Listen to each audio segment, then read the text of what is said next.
Hello and welcome back to sunny Scotland. The clouds are finally clearing and it actually feels warm for a change. Right, in the last one I spoke about a few problems that I was having with the new Tiger, or at least new Tiger to me. One of which is I think that the battery is on its way out. Now that might be the result of a problem with the heated grips permanently being on when the ignition is left on, or maybe it's just a matter of age with the battery. So out of the three bikes that I've got, this is the easiest one to get to the battery. All you need to do is unlock the back seat, for which I will need the keys.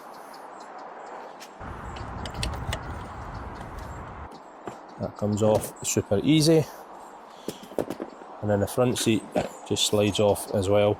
And then that's the battery right there. So super easy in comparison to getting the battery out of the other bikes. So we're going to start by removing that rubber strap, and then we'll get it disconnected and we'll go pull it out. Now, first of all, before taking it out, I just want to show you what the voltage actually is on it at the moment. Now, on the little voltmeter that I've got plugged into the DIN slot, is showing 9 volts. Now, that's that it's sitting with the ignition on. I'm just going to compare that to what my actual multimeter reads. And you can see the 9.4. So, battery removal should be relatively straightforward. I'm just going to get the rubber strap out of the way, and then we can loosen off the battery leads. That's one. I'll actually put them at the side. And there's the battery out. So this is the battery that I've just removed from the Tiger. Now this is a USA battery, and it's a YTX 16-BS, which is essentially a 14 amp hour battery.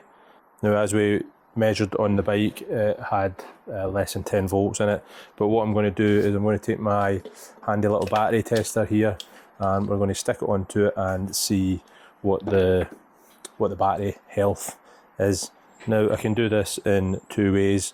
I can simply connect the tester to the battery, and it will show me the voltage at the moment. So it's actually showing 11.1 at the moment, but it's showing that the voltage is low. And if I press the test button, 5.6, and you can see it's flashing there that it is bad. So this is showing that the battery health is not good.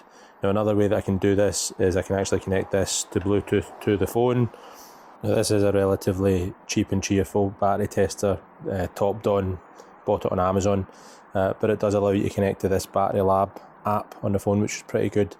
And one of the things you can do with it is a battery test. So if I click on view details here, battery test, you put in which type of battery it is. At the bottom here I've got that it's 14 amp hours, and then here we go. So at the moment you get 5.94 volts. So what it's doing there is it's putting a small load across the battery to actually check the battery function, and we can see down here that the battery health is actually less than 25%, and essentially it's dead. So maybe the battery is recoverable. I'll stick it on the C-Tech charger, and I'll try and recharge it, but the likelihood is that this battery's gubbed. So I'm going to have to order a replacement battery. I think I'll get an AGM battery if it's available rather than the standard. I am a fan of AGM batteries predominantly because of the lower discharge rate when not being used. So for bikes that lie in the garage for months at a time, I think they're a better choice.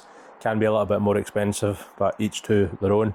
So I'll get that ordered, and we will flip forward in time and we'll get the new battery installed. So after a quick hunt online, I've gone for a Varta TX16BS. However, if we open this up and pull the battery out, we can quickly see that this is actually an empty battery. When it was suggested as an alternative, I just looked at the dimensions. I didn't actually look at what kind of battery it was, in the sense that, is it a wet battery, is it a sealed battery, or has it been supplied dry? Maybe I should have. It's been a very long time since I have purchased a dry battery. All batteries that I've had for whether it be bikes, cars, vans, whatever, over recent years have all been completely sealed, so this took me by surprise. So the battery comes dry and it comes with the battery acid in this little container here, and of course it comes with a set of instructions. So we can see here, prepare the battery by taking the strip off the top. It tells us not to pierce the battery acid in the bottles. Turn it upside down, fit it onto the battery, and then all chambers or all cells should fill simultaneously. And then most importantly, if we see down here, it says after filling the battery with acid, allow the battery to stand for a minimum of 30 minutes before charging. And the battery will need to be charged before it's ready to go into service. Now, of course, this is battery acid, and as it says on the warning label, it is corrosive and it will burn your hands. This is 42% sulfuric acid. So, safety first. Protect your eyes, and if you don't have any rubber gloves because you've ran out in the garage, don the wife's marigolds from the kitchen, just don't tell her. Now, how have we ended up with 2 right-hand gloves? Now, only the wife will know why she's got 2 red right-hand gloves and only 1 yellow. Maybe it's so she can tell left from right, who knows. Right, so first things first, take the strip off the top of the battery, and that leaves us with this.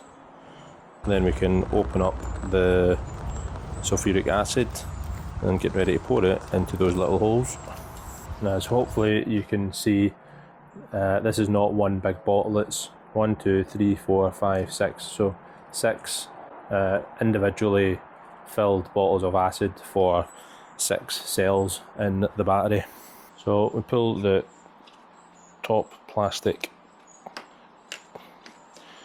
set of caps off, and then the bottles have these silver foil caps, which when we flip the bottle upside down and stuff it onto the battery, they'll get pierced and then the acid should fill up the cells. So line this up,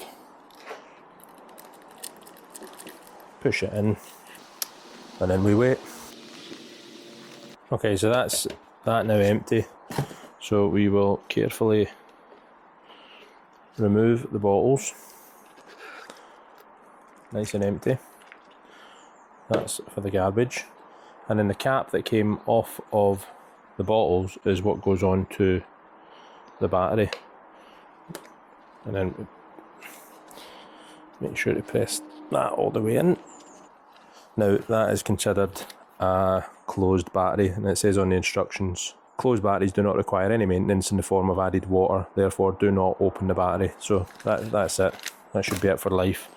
So that's the battery closed. We now need to leave it for 30 minutes and then we can stick it on the charger. So we're going to stick the new battery in its hole. Have to have a strap out the way. Make sure the battery's orientated the right way around.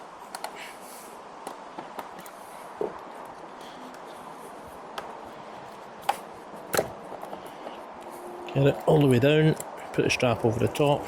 Right, there we go. And this battery actually came with new bolts, so we're going to use them. So little square side, or I suppose the rectangle, goes in the slot so that it won't turn. New bolt, new washer, posi side first.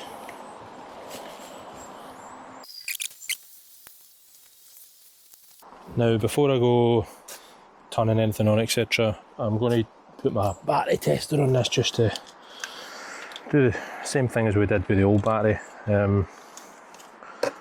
just so we can see state of charge and condition of the battery. So plug this in. So with the battery tester connected, we can see that it's showing 13.1 and it's showing full. And I'll just put on the screen here what it shows when I do the test through the app. So we can see that it's showing the no load voltage of 13.1, load voltage of 11.6, and it's only been on charge for about half an hour after I filled it full of acid. So I'm going to plug the charger back into it now it's on the bike, and we'll let it charge for a good few hours.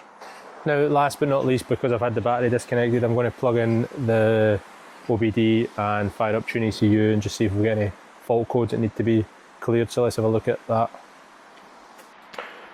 So for this, I'm using an OBD Link LX. Now, I actually bought this for the bobber, but it works with the Tiger as well, and I'm using Tune ECU. Now, the reflection of the sun's making it a little bit difficult to see what's going on here, but if we connect to the ECU, and then we can go to error codes. So we can see here we've got error code P1698, 5 volt sensor supply. So there's a good likelihood that that's because we've had the battery disconnected. So we'll reset the code by pressing erase code, all codes erased, yep.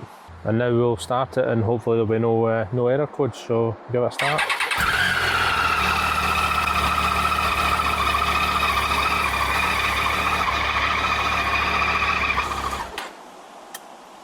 So then if we have a look again at the error codes after it's been run, no error codes, so hopefully that's the end of that. Right, so new batteries installed, hopefully that's us good to go. I'm going to stick it on charge for a little bit longer, and then as the sun's out, I'm going to see if we can get out on the road. So for now, thanks for watching. If you're not a subscriber, hit that button, hit like, and I'll see you all on the next one.